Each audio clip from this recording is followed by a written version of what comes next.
Justin Urquhart Stewart here. Pressure on the Chancellor Rachel Reeves from the IMF yesterday. Today, the Office for National Statistics have said that borrowing in the financial year ending in March was 151.9 billion, more than 20 billion higher than the previous financial year. Goodness gracious me, Justin, the credit card must be busted by now, mustn't it?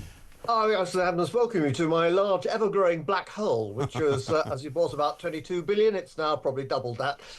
We have a serious problem here.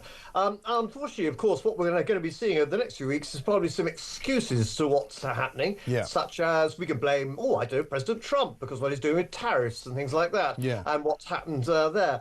And to an extent, in a few months' time, you probably will be able to blame some of that on him. But at the moment, it's quite clear what's happened. The cost of our debt has gone up. That's actually been happening around the world, most places. But also it goes up because why? People don't always trust, the fact that in order to, you're going to be able to pay your debt back, therefore I want you to pay me more interest on that debt in order for me to buy it. Plus the fact, of course, the first thing we did, as we saw last year, is the cost of actually running this economy has gone up because of actually putting an extra cost on actually setting up a business, actually employing more people. It is absolutely ridiculous. What we need to do is that one vital word of confidence to actually say we get the economy growing, we actually invest in the economy, encourage people to invest in the economy. Yes. There is no shortage of money in this country.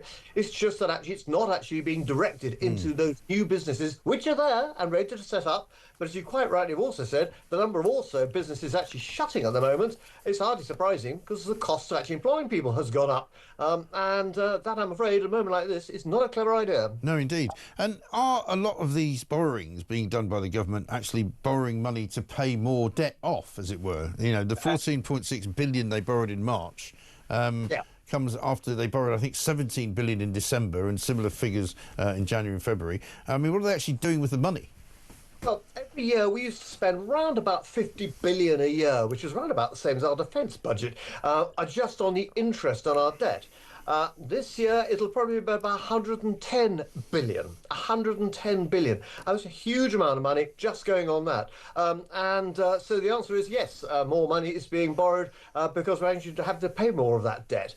So it is ridiculous. What you need to do, we go back to this issue again of actually learning to live within our means, to actually then encouraging people to be investing, if they're investing and spending. And a very simple thing you could do, which doesn't cost the government anything to do at all, provide more guarantees for companies to be set up.